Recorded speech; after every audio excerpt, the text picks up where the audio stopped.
Financial crisis in America for a lot of young people who depend on the bank of mom and dad. Today, I read an article on Yahoo Finance put out by MoneyWise and written by Chris Clark titled, "Nearly half of young Americans rely on the bank of mom and dad to get by. When's the right time to turn off the tap?" The author referenced a new report from Bank of America, which revealed that 46% of adults in Generation Z rely on financial help from their parents, ranging from covering everyday expenses to helping with significant financial commitments such as rent, mortgage payments, and other debt repayments. About 1 in 4 respondents said housing expenses were a chief barrier to financial independence, and over half of these people in Generation Z do not pay for their housing. Here are my thoughts. This is just a survey, so who knows if the results are generalizable to the entire American population. Let's hope they aren't.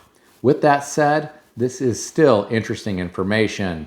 I'm not surprised to hear about young people who are having a hard time getting their financial footing. Life is expensive today. I know of some young people who recently graduated with advanced degrees who have had a hard time securing good employment. In every instance, these young people were planning on moving back home with their parents. I have to wonder how long they will live with their parents once they get into the workforce. These are people with a master's degree who may have higher earning potential than those who didn't go to college. Get on a job website such as Indeed sometime and see what some of the starting salaries are listed at. Many aren't all that attractive. Then, get on a site like apartments.com and look at how much is being charged for rent in many cities. You can begin to understand why some young people are having a hard time affording housing on their own. I would have never guessed that over half of adults in Generation Z are not paying for their housing. This has to be costing some of their parents an arm and a leg. I have to wonder how long these young people will stay on their parents' payroll. Getting back to the article, the author said there are risks to parents, such as impacting their financial security and leaving their children unprepared to handle their own finances. Here are my thoughts. I am sure some parents who are supporting adult children have less money they can put away for retirement. These people may be sacrificing their future financial security to provide for their adult children today. I hope the children advance in their careers and start making good money so they can take care of their parents in the future. Some of these parents may need the help since they gave away their money to help their kids instead of saving for retirement. I thought it was interesting that the author discussed how children may be unprepared to handle their own finances.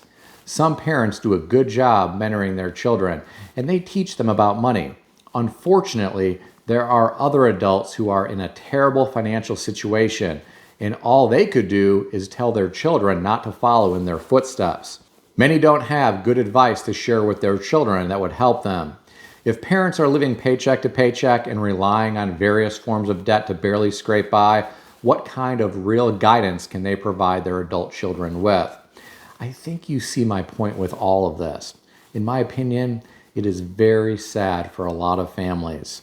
I read some of the comments beneath this article. I'll share some of them with you.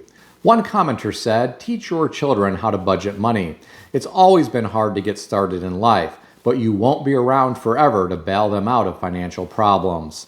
The next commenter said, "One of my friends moved into his parents' garage 18 years ago because he couldn't support his family. Now he still lives there, but his 2 kids grew up and moved out. The most important lesson people must learn is never ever have a family and kids if you can't make hundreds of thousands of dollars per year." Another commenter said, "There is nothing wrong with telling your adult kids that they are on their own, but don't you dare ask them why you have no grandkids or why they never visit." The last comment that I'll share with you came from someone who said, "Maybe the boomer mom and dads shouldn't have gotten rid of pensions and shipped all of the high-paying jobs overseas." Well, my friends, people have very strong opinions. What do you think about all this? Share your thoughts in the comment section below. I read an interesting article on Yahoo Finance put out by Business Insider and written by Jacob Sinkula, titled, "The Golden Age of Overemployment is Over. Job jugglers are preparing for life with only one income." According to the author, some Americans have secretly worked multiple remote jobs and more than doubled their salaries. But return to office mandates and hiring slowdowns have made it harder to remain overemployed. The author also said the share of fully remote jobs on LinkedIn has declined from 20% in April of 2022 to about 8% in May. Here are my thoughts. I hope these people who were living high on the hog with multiple full-time jobs didn't adjust their lifestyle to match their new incomes. This could be a recipe for disaster. I hope these people set money back for a rainy day. Some people may have to adjust their spending quite a bit if they are going to only have one full-time job. I hope people like this are prepared for the possibility of not having a job in the future. Some companies have conflict of commitment policies that forbid you from working another job without written approval. I wonder how many people got approval before taking on all of these additional jobs. In my opinion, people with a full-time job should feel blessed. There are a lot of Americans juggling multiple part-time jobs with no benefits. There are others who are out of work and struggling financially. It can be a tough world out there. What do you think about all this? Share your thoughts in the comment section below. This next story is about someone who may have to start working more after a recent investment flop. I read this on Yahoo Finance, put out by The Blast, and written by Favor Adigo, titled, "Kevin Costner reportedly faces financial crisis over Horizon flop after investing $38 million in the film." According to the author, Kevin Costner faces a severe financial crisis after his $100 million project called Horizon: An American Saga flopped at the box office. Apparently, even his Santa Barbara estate is at risk. He invested $38 million of his own money in the film, and he is fresh out of a costly divorce. He has to pay $63,209 per month in child support. Here are my thoughts. I feel bad for anyone who has to pay that amount of child support per month. I am also sorry to hear about his film flopping at the box office. He's worked hard during his acting career, and he's had a lot of good movies throughout the years. It would have been nice for him to be able to make it big with his most recent film. I hope he is able to keep his house.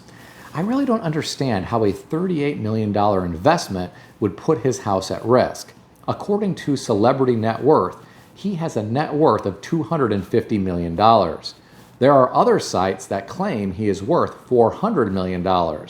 Who really knows except for him and the financial professionals that he works with?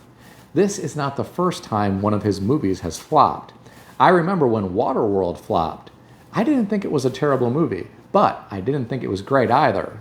In a way, it was like Mad Max on the ocean. It will be interesting to see where Kevin Costner goes from here. I read some of the comments beneath this article. I'll share some of them with you. One commenter said, "Lots of bad films make money back on rentals." Another commenter said, "I love Westerns and I like Costner, but the movie is all over the place." The last comment that I'll share with you came from someone who said, "Kevin, if you want a passion project, maybe try model trains." Well, my friends, that would certainly be a less expensive passion project. It's not one that would interest me much, but I do have a friend who added on to his house so that he could build a giant train set. I know he spends a lot of time and money pursuing that hobby. What do you think about Kevin Costner's financial situation? Share your thoughts in the comment section below. Please keep in mind that everything in this video is for entertainment purposes only, and nothing in this video is financial advice or advice of any kind. If you need advice, seek advice from a qualified professional in good standing who puts your interests first and foremost.